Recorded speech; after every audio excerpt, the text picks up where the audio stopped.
قصة أعدتها كثيرا، وآخر ما أعدتها في إذاعة القرآن، لكن أعيدها لأني وقفت على أحداثها. رجل هجر ابن عمه 33 سنة، هجره وعمره 40، وما التقيا إلا وعمره 73 سنة. والمصيبة أن هذا الرجل أخته زوجة ابن عمه، وهي وحيدته، لا في الدنيا ليس لها إلا هو وليس له إلا هي، وهجرها وهجر زوجها. وقال الزوج لأخت ذاك: إن سألت عن أخيك فأنت طالق. فمنعها من رؤية أخيها. أنجبت وكبر أبناؤها، وكلما صلت وسجدت سحت الدمع شوقا إلى أخيها. تباعدت الديار عنهم حتى قام بعض المصلحين فأصلحوا بينهم.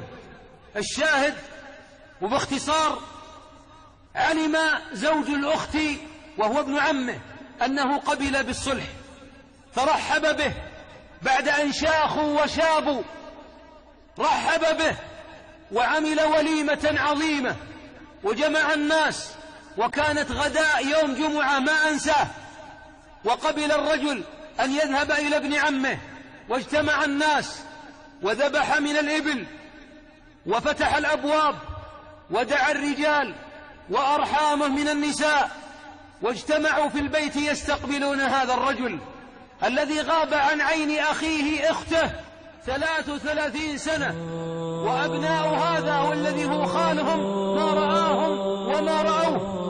أخته كان بين الرجال والنساء مثل هذا التيزاب، حجاب مثل رواق الخيمة، وكانت لابس سنشيلتها ومتمسكة على هذا الحاجز، وتنظر إلى الباب تنتظر أخوها. أضيافها من النساء يدخلن ولا تعبأ بهن، تنظر إلى الباب، تنظر وهي ترتجف من البكاء. فلما دخل صرخت ومزقت الحجب ورمت شيلتها وعادت تركض في أوساط الرجال، وبركت على قدمي أخيها تقبله: حسبي الله عليك، 33 سنة ما رأتك عيني، ما لي أم تجيب لي أخو ولا لي أبو ينجب بعد أمي، اتق الله. وتقبل قدميه ويبكي ويوضيهم الرجال بالبيوت. 33 سنة في مصلحة من؟ ومن الذي انتصر بعدها؟ إنه الشيطان، حتى جمع الله القلوب على الطاعة. أحبابي، سألت الرجل القاطع: يا أبو فلان، أسألك بالله 33 سنة ليه؟ قال: أقسم بالله أني نسيت سبب القطيعة، الشيطان أفسد بيننا، والله إني ما أذكر ما سببها، لكني لا أريده وهو لا يريده. جلس الشيطان يعبث بقلوبهم وصرفهم عن الصلة. يقول الرجل بعد 6 أشهر اتصلت عليه، يسكن عن أخته 400 كيلو: ها يا أبو صالح بشر. فبكى: أنا ما اتصلت أريد أنك تبكي. فبكى. فلما صفى رأسه قال: يا شيخ، صدق الله، صدق الله، من وصلك وصلته ومن قطعك قطعته.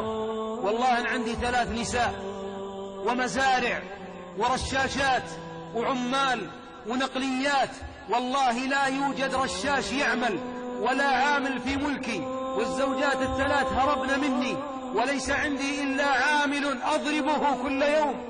أبنائي هربوا مني، عندي أكثر من 17 ولد و3 نساء، ليس منهم من يحب رفقتي، أريد الماء البارد فلا أجده، حتى وصلت والله أن النساء رجعن بدون ما أتصل على أحد، وتجارتي قامت من جديد، وبين يدي 9 من الأولاد الآن. إذا التفت قلت: يا ولد، قال لي 9: لبيك لبيك، ماذا تريد؟ ردهم الله لي، وقد عشت في ضيق فوق ملك ربي، فسبحان من وعد الواصلين بالوصل والقاطعين بالقطع.